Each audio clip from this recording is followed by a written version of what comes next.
Bonjour, nous sommes le jeudi 15 février 2024 et aujourd'hui nous allons parler des bénéfices records de la société automobile Stellantis. Stellantis, le groupe automobile, a dégagé un bénéfice record de 18,6 milliards d'euros en 2023. Le constructeur issu de la fusion entre PSA et Fiat Chrysler a dégagé un résultat net record, maintenu sa marge opérationnelle proche de 13% et dégagé une génération de cash solide. Le constructeur va rendre 7,7 milliards d'euros à ses actionnaires sous forme de dividendes ou de rachat d'actions. L'année 2023 a été faste pour Stellantis, au point que son bénéfice a été impressionnant, se rapprochant de celui de Total Energy. Sur l'ensemble de l'année écoulée, Stellantis a ainsi généré un bénéfice net de 18,63 milliards d'euros en hausse de 11% sur un an, contre un peu moins de 20 milliards d'euros pour la major pétrolière. Le constructeur automobile issu de la fusion entre Fiat Chrysler et PSA a vu ses ventes d'automobiles progresser de 7% sur un an à 6,2 millions d'unités. Ses revenus ont augmenté de 6% à 189,54 milliards d'euros, contre 179,6 milliards d'euros en 2022. La capacité du groupe à tirer ses prix vers le haut a augmenté les revenus à hauteur de 6,7 milliards d'euros, tandis que les voitures et la réparation des ventes ont eu un impact positif de 8,2 milliards d'euros.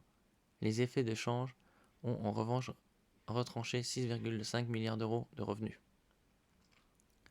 Une marge proche de 13%. Le résultat opérationnel courant s'est établi à 24,34 milliards d'euros en hausse de 1% sur un an, illustrant une nouvelle fois la discipline de fer du groupe sur les coûts. La rentabilité est restée élevée. La marge opérationnelle courante s'est établie à 12,8% en 2023 contre 13,4% en 2022.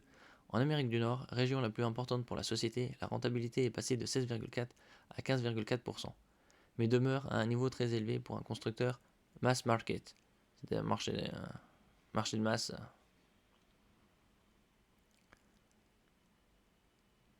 Dans toutes les autres régions, le constructeur a maintenu ou augmenté sa marge opérationnelle courante. Elle est notamment restée stable à 9,8% en Europe. Le flux de trésorerie industrielle a bondi de 19% à 12,86 milliards d'euros.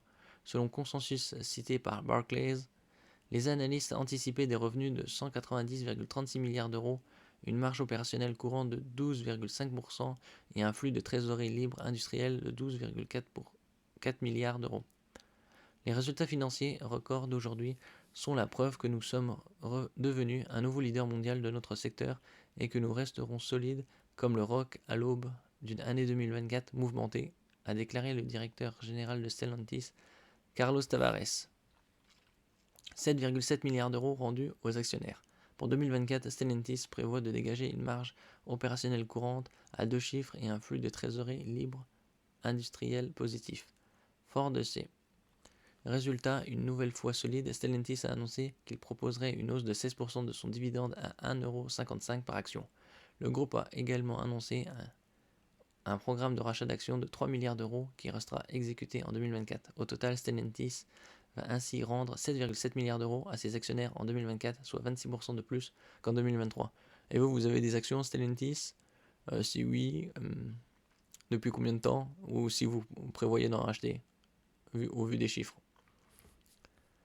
Cette nouvelle bonne publication du groupe permet à Stellantis de gagner 3,6% vers 9h20.